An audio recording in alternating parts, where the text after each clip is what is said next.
Good morning, good afternoon, good evening, everybody. Thank you so much for joining us today on another session of We Connect Academy Learning from Women Leaders Around the World series. My name is Andrea, and today I'm really happy to introduce Chala. She is the CEO and founder of The Repositioning Expert. It's a certified company based in Canada. She is a marketing strategist who helps B2B service providers reposition their marketing message to successfully sell to corporate clients. In the past, Chala was an award-winning marketer at companies such as Pepsi, Pizza Hut, Frito-Lay, and many more. Now she's a successful entrepreneur and the author of 4 books, including Gentle Marketing, a gentle way to attract loads of clients.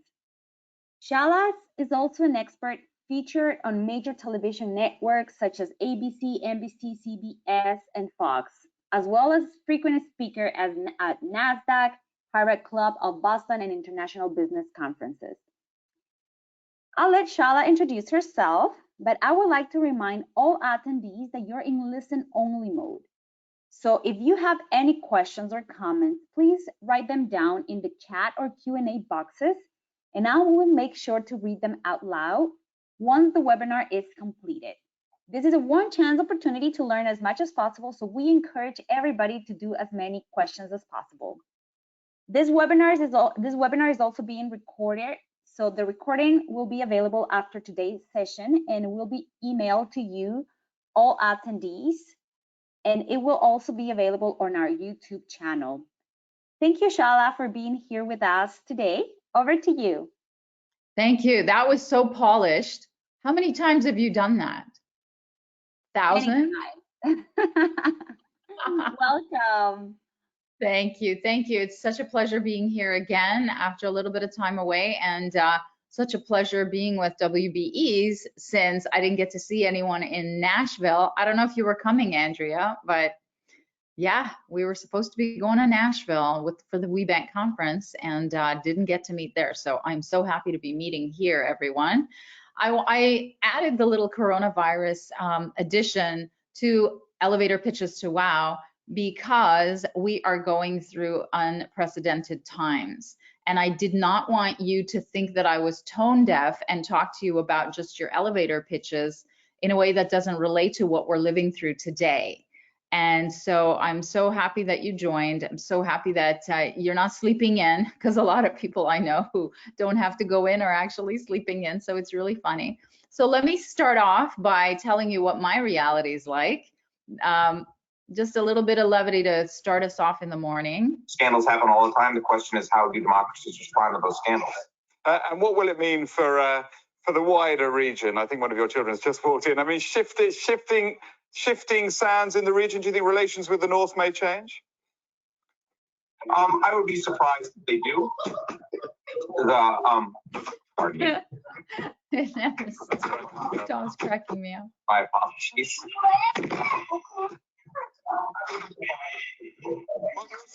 For the region. My apologies. North Korea, South Korea's policy choices on North Korea, but kind of like limited in the last 6 months. Doesn't even know what to say. That is so funny. All right, I need to go to my next slide, and for some reason I can't find my mouse. Scandals happen all the time. The question is, hold it. I am trying to find my mouse, Andrea. It won't let me go to the next slide. Here we go. Okay. All right. So my story is that after working for 20 years at these large companies, I launched my business, and it was a coaching business. It was called Coach Tactics, and it was around a very generic, do you need coaching? I'm going to ignite business leaders, and are you ready for your next goal? It was very generic because I myself didn't really even know. And my pitch, my elevator pitch was, I'm a certified coach and I help businesses and individuals achieve more success. It was completely very generic and general. And then when I looked at the other coaches in the market, there were so many of them, and the median income was something around $20,000, which in my corporate job after 20 years, it was, at least 6 figures when I left. So what I got was that I was broke. when I first started my business. And then I changed my pitch. I changed the way that I talked about what I did, and I changed the brand name to the repositioning expert. And my new pitch was that I'm an elevator pitch coach for small businesses because 86% of buyers can't tell the difference between vendors. What I do is I help fix that through their elevator pitch because I give them a differentiated elevator pitch. And the way that it actually started was that I would sit around at the We Connect International and We Bank and WBE Canada roundtables, and there would be one buyer and all the other vendors would be introducing themselves, and it would be, and you know, I never set out to be an elevator pitch coach, but I started giving advice to these women about what they were saying because I could see as a communications expert, I could see that what they were saying wasn't landing and they weren't getting any interest, they weren't getting any traction. So that's how it started. And then I put together a little seminar about it. Then it became an actual presentation. And then I was asked to speak at almost every diversity conference, for sure for women, but also for African Americans, gay and lesbians, Latinos. So the whole focus of my business became elevator pitching and diversity procurement conferences. So that allowed me, I mean, now I'm regularly recognized by people I don't know who are prospects at networking. When I go, last conference that I went to, I was embarrassed to realize that so many people hugged me and kissed me and I didn't even know their name, and they knew me by name and they were like hugging me. And then when I do my elevator pitch with even strangers, I get asked for appointments. And so the results to my business, that's my little guy, that was us at NASA last year. Well, I tripled my six-figure income only after 3 years after starting my business, and it's quadrupled now. And I have time to work out every day for 2 hours, even though we're in self-isolation and all the gyms are closed. I've found YouTube and I recently became obsessed with Zumba. So I'm trying to do strength training for an hour and then I'm trying to do Zumba for an hour. And it really, really helps my state of mind, even when I'm self-isolating.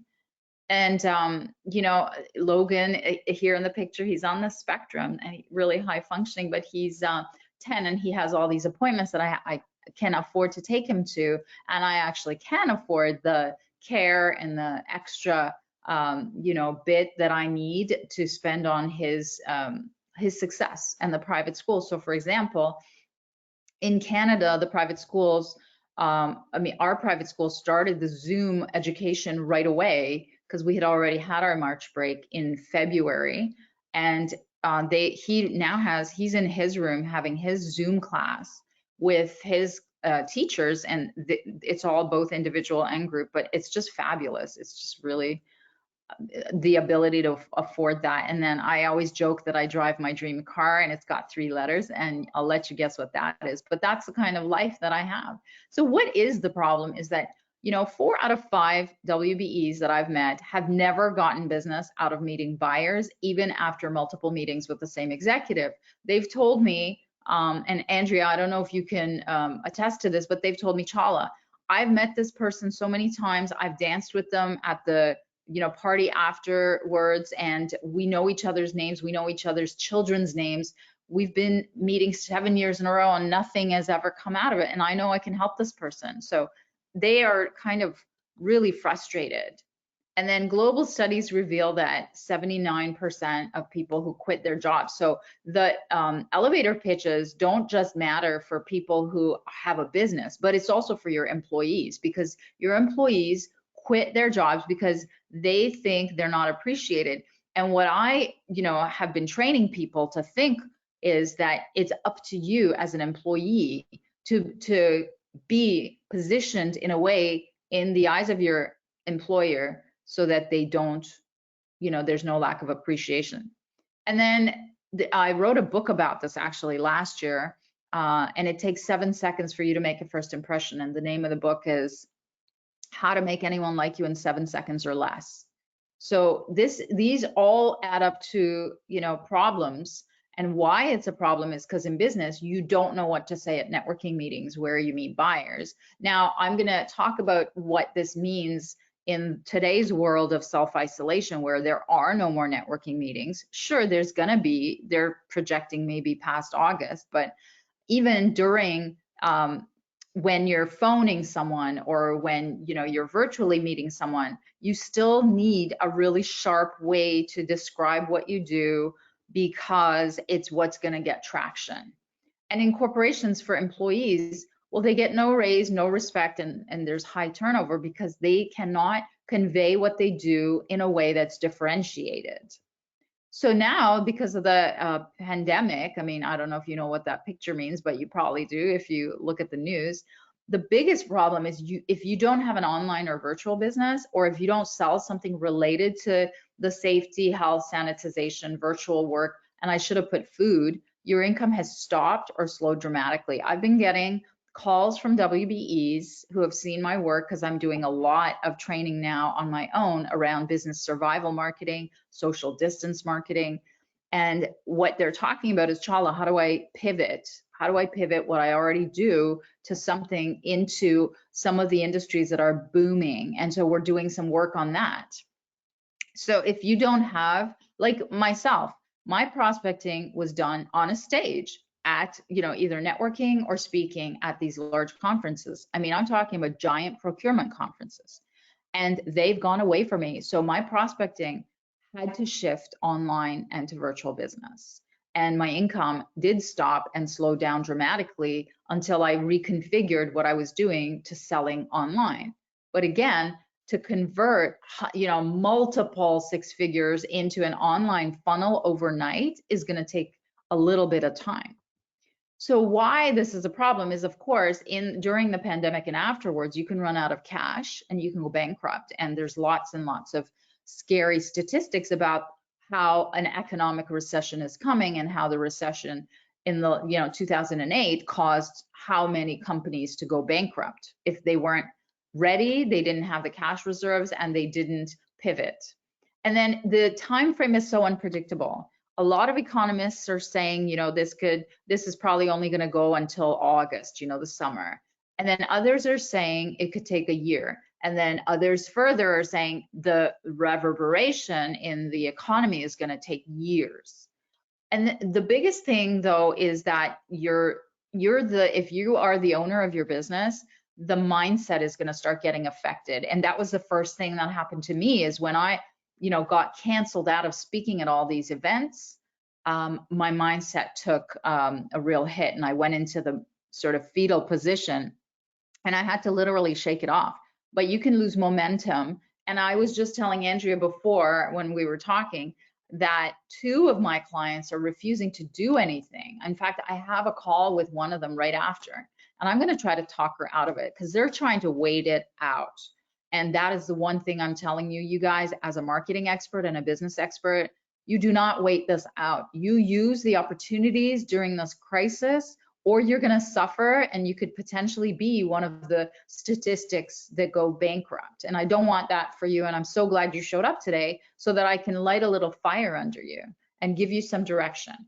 And the other thing that I've noticed when I Googled I was doing the business survival marketing webinar 2 days ago, the training, and I Googled on that morning, coronavirus-free course. And there were 3 or 4 million results that came out. So you're going to have to, as a business, stand out now amongst this entire huge pool of free and cheap offers. So that's increased competition. So it makes it even more important for your elevator pitch and for you and your positioning to stand out. And I do truly believe, unfortunately, that there's going to be reduced buyers with reduced spend pool. I'm already seeing it. I'm already seeing it with the sales conversations that I'm having, as I'm sure you are too.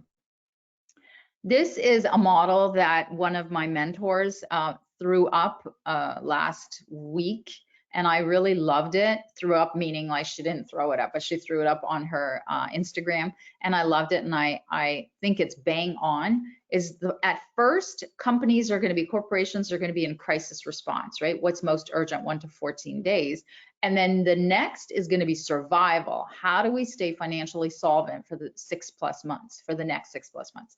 Then it's going to be recovery. How do we pivot and the operations and revenue channels? Then after they figure all that out, it's going to be growth. How do we sustain profitability and thrive? And then the last, which is kind of like very similar to the Maslow's hierarchy of needs, is vision, the long-term vision and mission. So my advice to you when you're thinking about your business is I want you to address survival, because I'm thinking most companies have gotten their critical crisis response under control. They've put on the oxygen mask on themselves, like when the airplane's going down, that kind of metaphor. And I want you to think about how you can help other companies and your clients survive and reposition what you're saying to them and your pitch in order to help them through the survival. If what you sell, and I do have clients that do sell leadership coaching and growth and tools and services for the top tiers of the pyramid, your clients can't even hear you at this level. They are either in crisis response or survival. So when you get emails about vision and growth right now, don't you feel like they're tone deaf? Don't you feel like this is not relevant to you? Aren't you actively looking for crisis response and survival? Which is why Andrea and I added the whole coronavirus pandemic version or wording into the last reminder of this topic, because I really want you to think about your whole business and messaging with response to this. Okay, so getting back to pitching in general, there's 3 top mistakes. The one is non-segmented, and I'm going to go through all of these. 2 is generic, and 3 is selfish. So the mistake number 1 is non-segmented pitching. And think about a shotgun approach versus a cannon approach. Who can make a bigger impact? So when you're using a shotgun approach, that's when you're telling people, I help everyone and do everything. This is the kind of elevator pitch that is the laundry list elevator pitch. And the cannon approach is, it has to aim really precisely because it knows it's going to have a huge impact. It's going to make a big hole. So when you use the shotgun approach, you have businesses that have confused reps about what they're going to sell first and what product or service they're going to talk about first. They're leaving irrelevant voicemails and emails, and they sound like everyone else because they're trying to put an umbrella description to what they do and the benefits they give and the products they sell. Is just a nightmare. Now, if you're an employee, sorry, I'm just taking a step. I think you guys can see me on the camera, but that's just wanted to let you know. So when you're an employee and you're using the shotgun approach and you just give them a generic description of what you do, if that you're asked, your colleagues are even confused. They're like, I'm not really sure what they do. And then you blend in with everyone else. And then of course you don't get a raise, promotion, or buy-in. So what I say is focus your firepower in your elevator pitch. So here's a model that I often use. The top is for, the who, which is your customers, and the bottom is your products and services. And the first model is a square where you have a ton, like I said, the laundry list of the who and the what you offer. And you're pretty much saying, I'll work with anyone. The next model over is that you're just selling one product or service, and I nickname that the Starbucks because they are only known for coffee. And then the next model over is I've nicknamed the Chuck E. Cheese because they only have one customer target, which is like the kids. And then the ideal is really one of each. So you would target one customer group for one product or service at a time, and that's called a golden position. And your target sun is what we do with once you pick out your target. So this is a metaphor. The sun is that, you put your target market in the middle, and then the different spokes of the sun is where they're living, where their eyes and ears are. And this is a metaphor for a marketing plan. And you look at what publications they read, what media they consume. So for example, I was telling Andrea that I actually have a podcast. What podcasts are they listening to? What associations and organizations are they networking in or hanging out in? Now, by the way, again, coronavirus a lot of associations and organizations have completely moved to virtual meetings. So they're still there. You can still get in front of your target, and you can absolutely get in front of them through their publications they're consuming, because people are devouring information right now. They're at home, they've got nowhere to go, they've got nothing to do, and they're devouring information. So use this time to get in touch with your target and get in front of them. Now, meetings, conferences, trade shows, and events, you won't even believe that I've seen conferences that have been moved to virtual formats, like online panels and so on. So it's still out there, you guys. It's still possible. Of course, it's reduced, but why don't you give speed to the channels that you have access to still within the coronavirus? What I'm trying to convey is that you need to target it just like the shotgun. And then look at other professionals. I mean, this is a good one. You could call up the people that you know who already work with the target market in the middle, and then ask for an introduction or give a referral fee, and or do an like an e-summit where you're able to educate, they get their target market to come in, you get yours, and hopefully it has a crossover. And then the next one is your competition that does the same thing as you, but is a little different. You would form an alliance with them. And again, they would introduce you to their target, you would introduce them to yours, and you would do more business and see more people that way, even if it's virtual. So here's an example of a client who did that. The message when we met was, the name of the company was GR Marketing Strategists. And like how most small businesses name their companies, it was an inside joke between my client and his dad that had passed. So it made no sense. It had no relevance in the marketing world or to his prospects. And the caption on his website, when you went on it, was "The heart of your business success lies in its marketing and distribution." And I show you this because it was completely the shotgun approach. And I'll show you what his elevator pitch changed to. But the repositioning of his business became the fooddistributionguy.com. And what we did is, through research, we found out that the cookie people, the sauce lady, the soup lady, the small food manufacturers absolutely can't get listed in grocery stores. And you see him sitting on top of like a box of groceries, which is fabulous. And they can't get listed. And once they do get listed and they pay these enormous exorbitant fees, they can't stay listed because they're not pulling enough sales. So his tagline became "Marketing to get you listed," and the message became "Want to get listed and stay listed in grocery stores." You can see the difference between generic, the shotgun, versus the cannon, right? And here's what the difference is in his elevator pitch. We're a marketing strategy company who can help you with your marketing needs, was what he was saying to people before I met him. And then it went to, we help food manufacturers get listed 4 times faster than average in retail stores and help them stay listed 30% longer, which is way more effective. And this is us at his wedding. He got so many sales. He went from 0 to 16 new contracts that first year, and asked his girlfriend to marry him at the age of 61. And that's us on his wedding day. He invited me to the wedding, thanked me at his wedding speech. And I was sitting kind of at the kids' table, but that's okay, because I went alone. It was really embarrassing. Oh, don't go to a wedding alone, ladies. I thought, it's going to be like networking. It wasn't. Nobody wants to talk to a lonely lady at a wedding. It's horrible. All right, mistake number 2 is generic pitching. What's the one thing that corporate buyers want the most when they buy? Is a safe choice. And there's even, I have a whole training on trust marketing, how to build trust in your marketing, in the DNA of your marketing, so that trust builds quickly. And that's the myth that I debunk in that whole presentation, is about how you can build trust very quickly. But this is from a research about buyers, and this is what's happening to them, is almost half of them said yes to the question, have you ever wanted to buy a new solution but not spoken up about it? So they're failing to act on the purchase intent.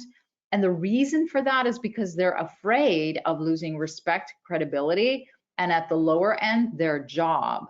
And look at how the graph goes up as the size of the buying team goes up. So the bigger the team, the more you're risking embarrassment, losing respect, credibility, and even your job. So what is a safe supplier? Like, how do you combat this? Well, you start putting out content. And you guys, the coronavirus pandemic is the best time to start putting out content, but you can't be putting out generic content. It has to be positioned and targeted and super niched. So you can put out blogs, that's one of mine.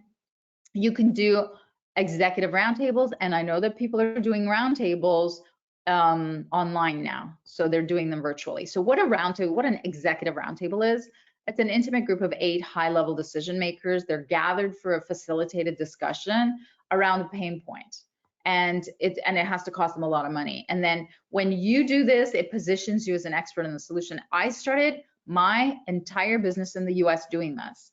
I mean, I'm in Canada, and I'm one of the poster children for We Connect International success, because I had so much success at WeBank because I was a member of I was like a certified WBE through WeBank or We Connect International, because I'm not allowed to be certified through WeBank, but I was able to play in that pool. And I started by doing executive roundtables before conferences, before they even knew about me. I would reach out to the executive director or the president of that region who was running the conference, and then I would do this 8 people in one intimate group and talk about matchmaking mistakes. So that really worked well for me, and it just catapulted my business. And now 99% of my business is in the US. And you can imagine how that's working out for me with the travel ban. So you have to be visible to get trust from corporations if they see that. For example, I had booked my 20th appearance for my book tour to Nashville. In Nashville, I was going to bring an adoptive dog from a local shelter as part of my segment. And you can see one of the dogs here that we on NBC Albuquerque, New Mexico. There's a little tiny dog on my lap. And that dog had diarrhea, by the way, because it was nervous, and the producer got so mad. But anyway, all that to say, be visible, get visible. I was about to go to Nashville and I had to cancel it, of course, because my this was even before like the whole quarantine. But I was told I couldn't see Logan, my little guy, for 14 days by his private school that said, if you go to the US, you're gonna have to quarantine for 14 days. So luckily I canceled just in time. And then if you speak at events and conferences, last year I was lucky enough to speak at NASDAQ, and I actually got on the Jumbotron, and you can too. It's just a program you pay for, but it's really looking for those visibility opportunities. And remember the one spoke of the sun. Sorry, I'm just gonna take a sip. Losing my voice there. This is a coaching corner. I actually did these, not this specific one in the picture, but I've done coaching corners at WeBank conferences. They were kind enough to give me a whole booth and signage at several conferences actually for WBEs. And what it is basically you're giving free advice during the conference for the people that you target. And it gives you a great visibility and credibility, and I completely think everybody should be doing it. Now, again, I know there's no conferences right now, but sorry, you guys, I have no idea what's going on. But you could be doing this in virtual events. And then publish. It's so easy to publish. All of these are self-published. All of these are published through Kindle. The last one, which is How to Make Anyone Like You in 7 Seconds or Less. It's KDP, Kindle Digital Publishing. We literally published that in 2 weeks.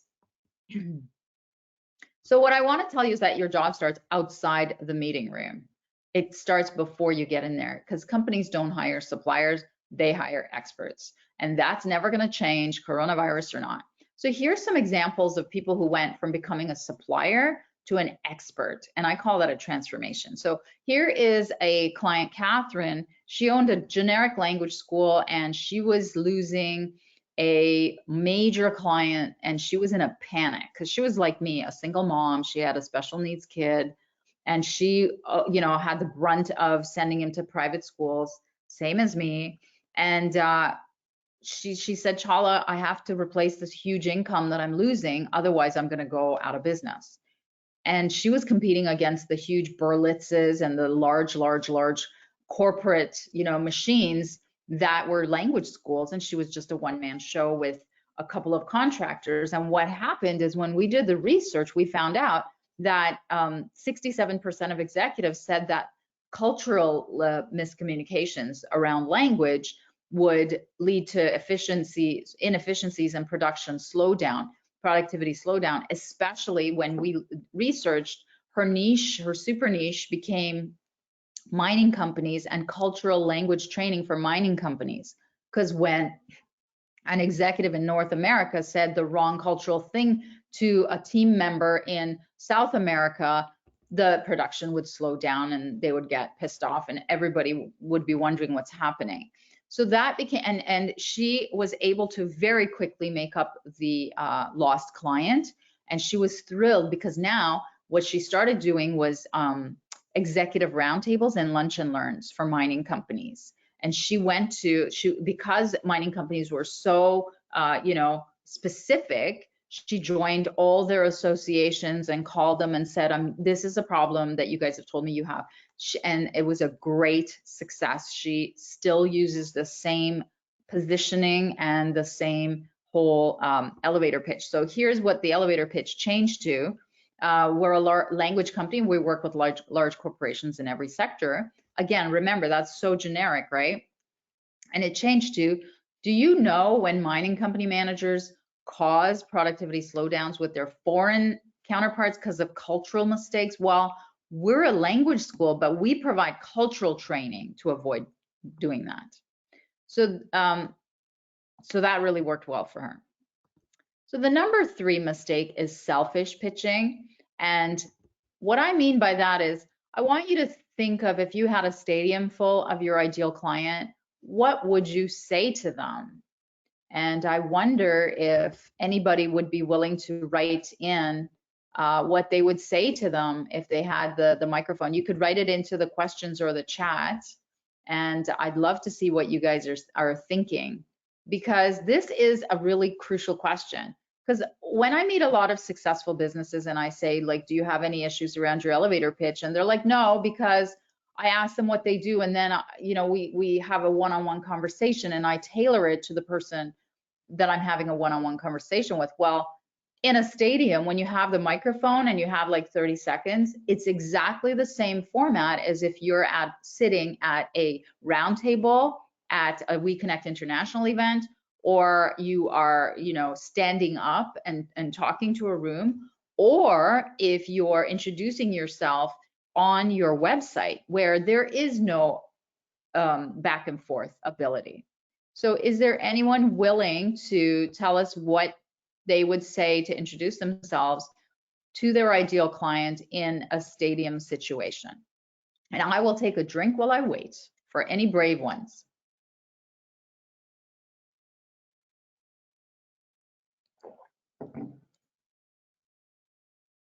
Ooh, dead air. Okay, nobody's willing to drop their bagel and talk about this. All right, that's okay.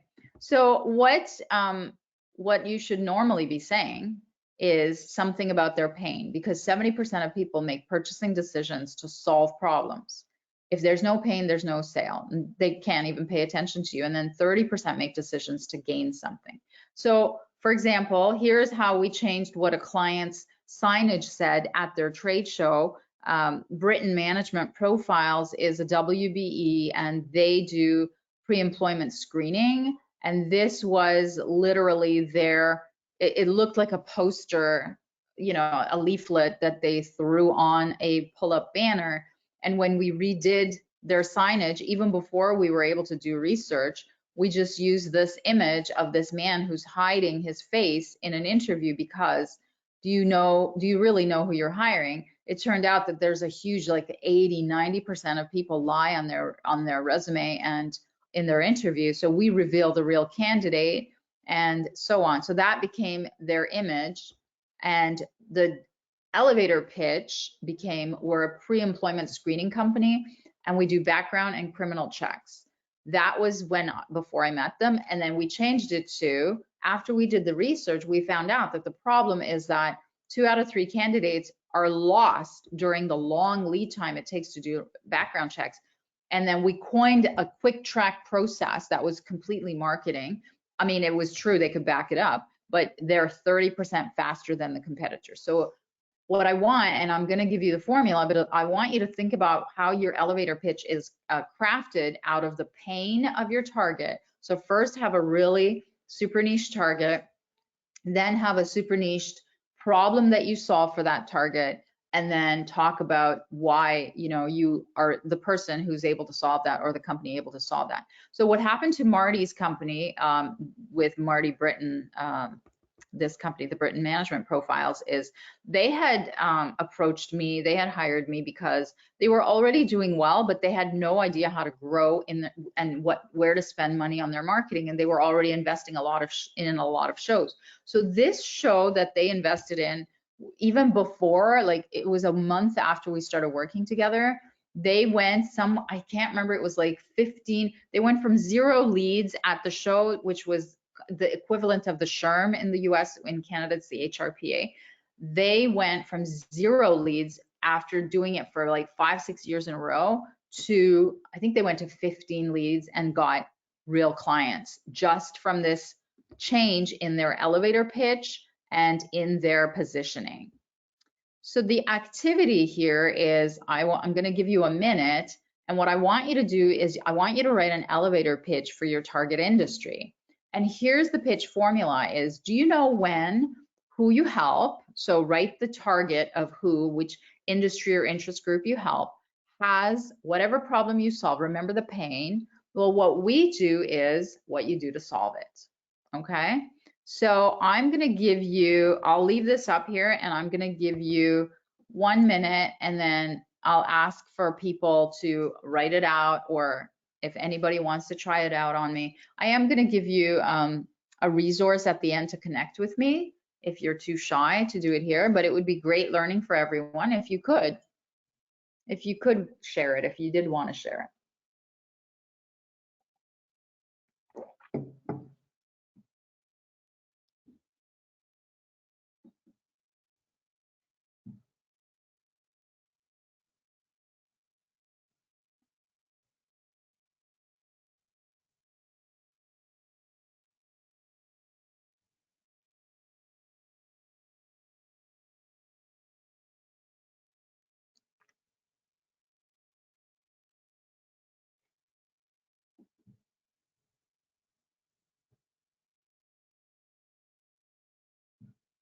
All right, it feels like a million years to wait when I'm giving people time on a electronic forum. So is there anybody who wants to try it out?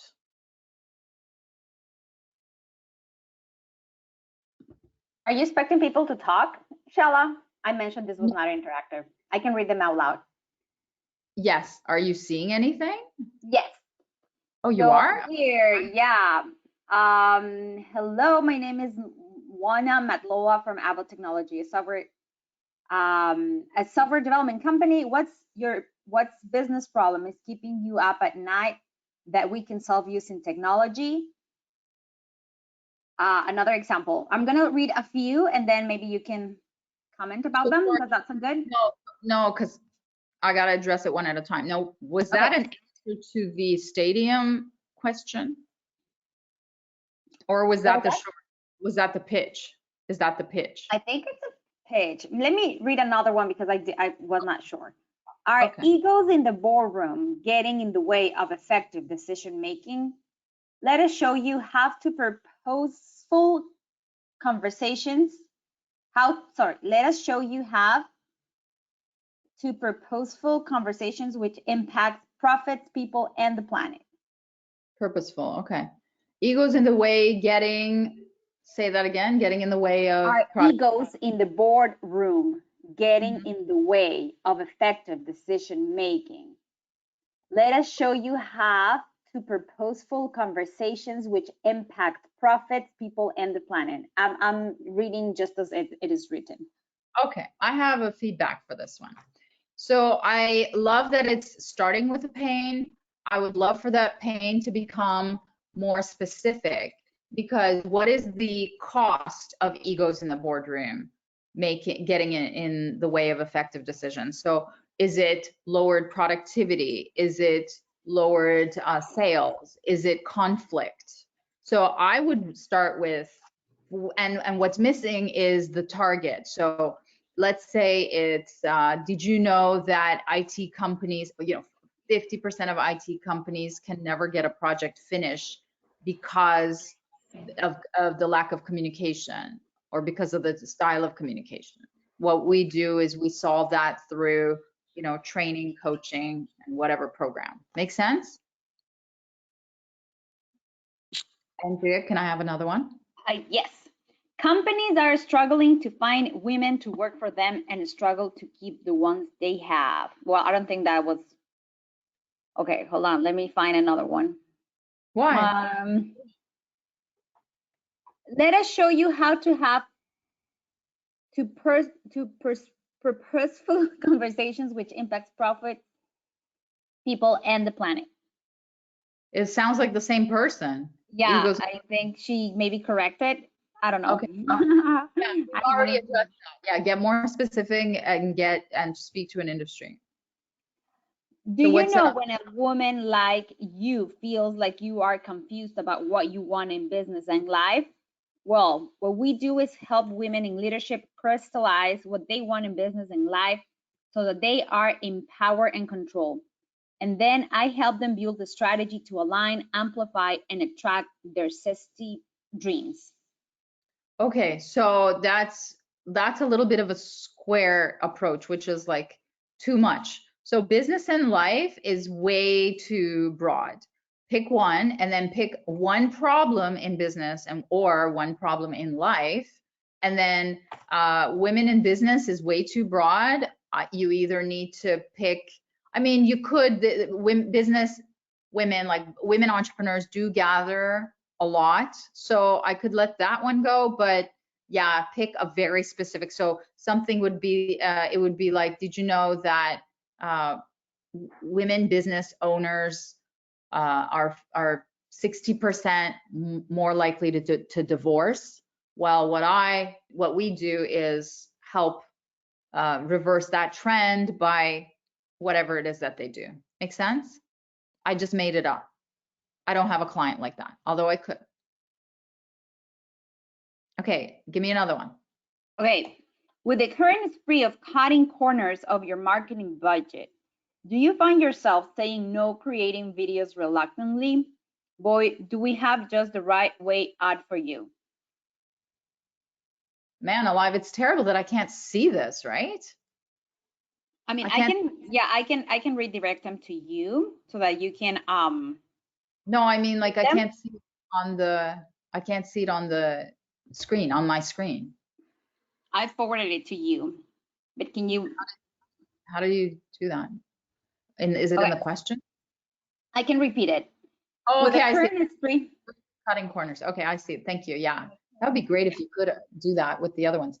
Okay, so the spree of cutting corners of your marketing budget. Do you find yourself saying no to creating creating videos reluctantly? Boy, do we have just the right way out of it for you. Okay, so that one, I think it's losing something in the translation because of the verbs that are missing, but the pain is not cutting corners. The pain is not saying no to videos. The pain is what it's causing in the business. Is it causing your business to not get enough clients? Is it causing your sales to decline? Are you missing your numbers every year?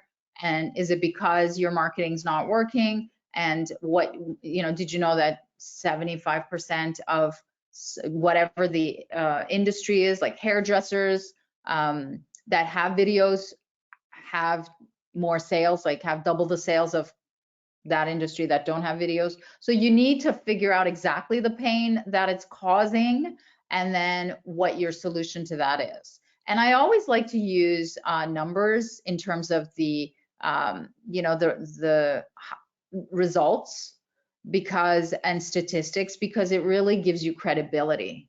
Wow, there's a lot here. Hold on. Okay, so I hope that was helpful. I run a business support advisory company. Do you know how much you lose when your business operations and systems compromise your profitability?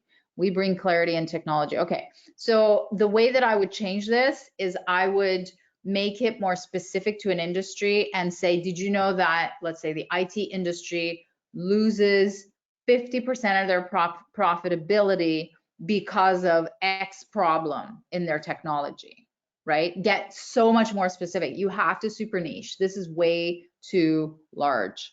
And again, you guys, I want you to remember to super niche in the immediate survival of a business, okay? Like for now, I want you to super niche into the immediate and then get into marketing because this is the best time to connect with people, the best time. They're hungry for conversation, they're hungry for connection. The next one, do you know that when your corporate travelers execute mandates abroad that they adopt unsafe behaviors that put them at health and safety at risk? Well, we at Elias provide the training that will keep your people safe abroad. And then there's another one. Do you know that when corporate travelers execute mandates? Oh, it's the same one. Okay, so I don't even understand what this means. Like execute mandates abroad that they adopt unsafe behaviors. I have no idea what those are. Is that like drinking, or is that like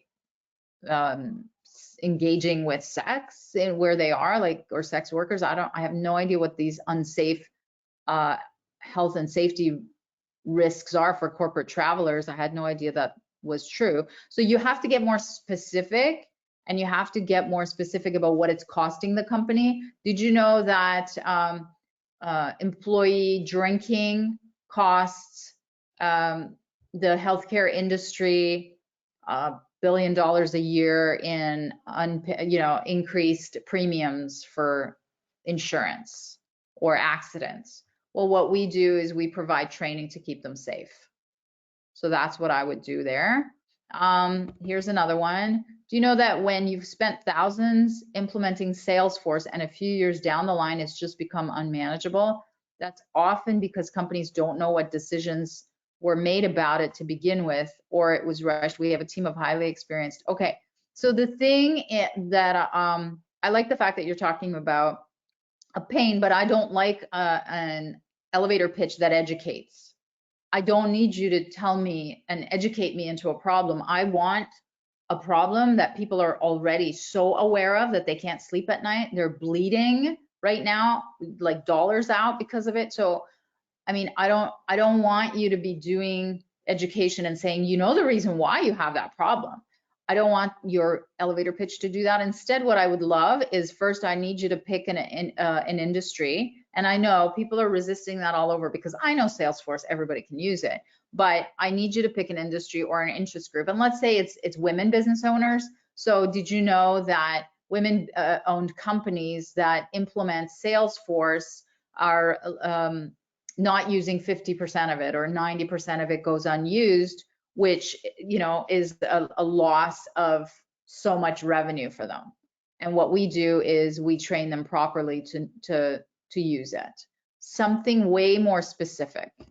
Okay, do you know when your employees show low productivity? I'm a developmental psychologist who provides coaching and training. Okay, perfect, except it's not specific enough. There's no industry or interest group mentioned, and there's no type of why people are showing low productivity. Is it because of conflict? Is it because of depression? Is it because of obesity? I have literally clients that do all of those things, but they're super niche. So you have to super niche your pitch. Okay. Do you know that with the fall in oil prices, training is worst hit, B, budget cuts? Well, what we do is offer quality training at up to 80% less than your current budget. Okay, so two things here. Okay, the fact that the oil price is falling and that the training is the worst hit budget is not their problem.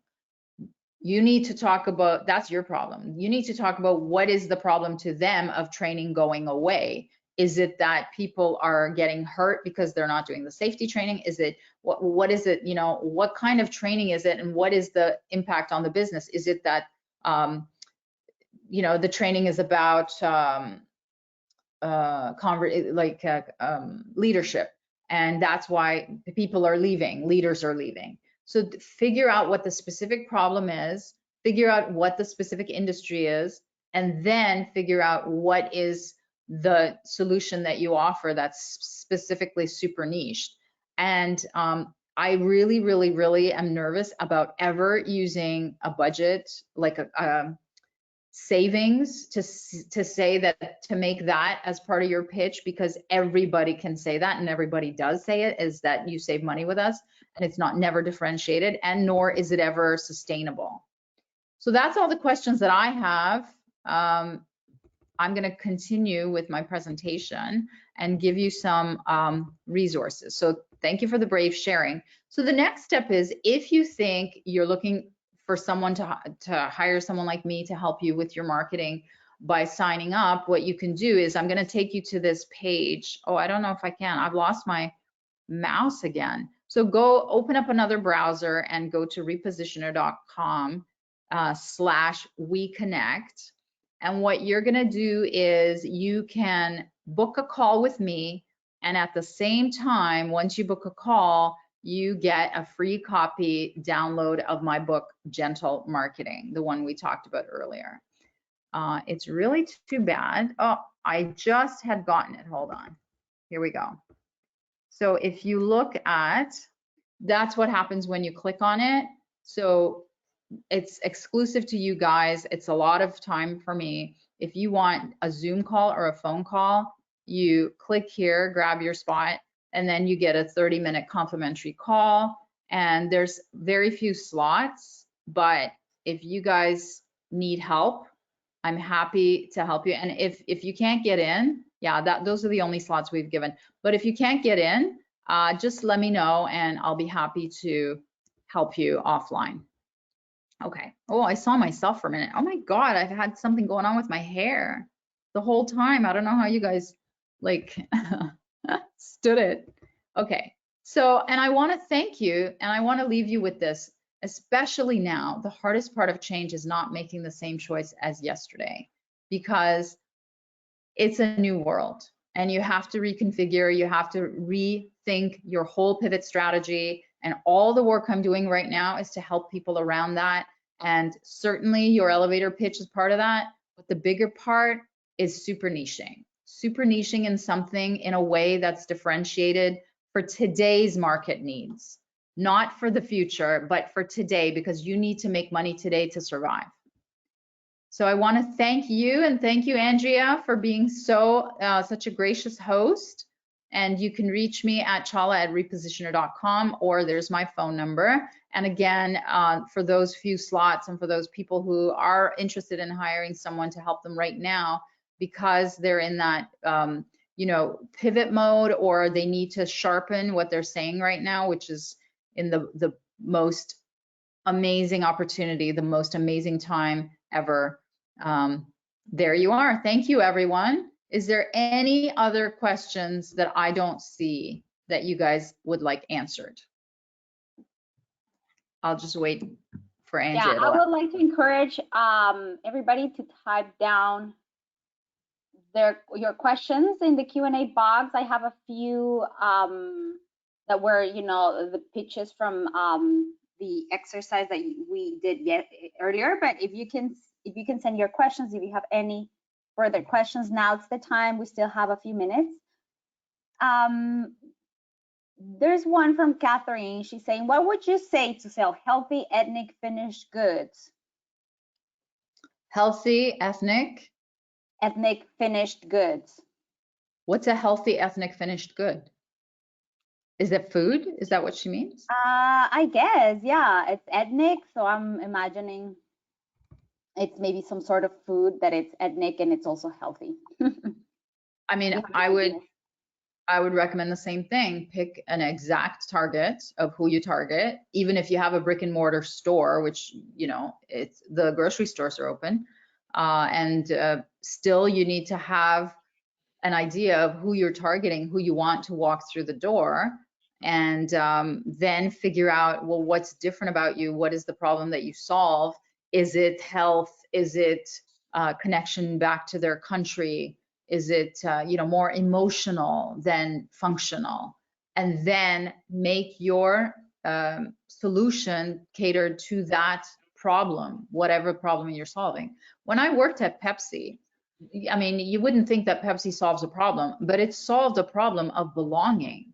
And that's what we used all the time. When I worked in the drinks industry and I managed vodkas, they all smell like they're tasteless, odorless, right? We had to position them each differently because we had a portfolio of like 10 different vodkas that we had to sell without cannibalizing each other. So that's that's where I learned what I'm doing, is how do you take something, a business that sells a product or a service, how do you position them to be different and to be relevant? And that's what I, you know, want to teach people, to do it strategically, systematically, to do it through research. And yeah, I'm happy to give you all the resources that I have. I have a new online course on how to do that. I have, you know, my one-on-one work. You need to super niche, especially now, Chala, can you please share how can people contact you? through here. Please, is it through that link, or do you have an email account? Yeah, my email is chala@repositioner.com. But if they want to speak to me, that's the most direct way. And this is my email, chala@repositioner.com. Okay, awesome. Yeah, you're getting just a lot of very nice comments. There will be a recording. Yes, everybody. You will receive a follow-up email tomorrow, and you can connect with Chala in case you're interested in taking advantage of that promotion she's offering, or in case you have any further questions. Just one last question in the last few minutes. Can you please repeat how to get a complimentary call? Yes, it's through this link. You go to repositioner.com/WeConnect, and then you type it into a new browser, or you just click. Well, I can't click. So yeah, I'm trying to click here. And I think she's trying to. Claudia is saying, a lot of people are saying that all slots are taken. Oh, lovely. Okay, then email me. Sorry, let me throw up. Wow, I guess they are. Okay. So here's how you do it. Chala@repositioner.com. Thank you for so everybody. Yes, there's please send an email to Chala so that you can have access to that offer she's offering today. I'm sorry I didn't put too many because I thought, you know, I just wanted the most motivated people who are ready to hire right now, because a lot of people, you know, are in pain, and I want to help you guys, but I want to prioritize it. So either way, just send me an email, and whatever, if the slots are taken, I'll be more than happy to give you more slots. Awesome. Thank you so much. Okay, it's perfect timing.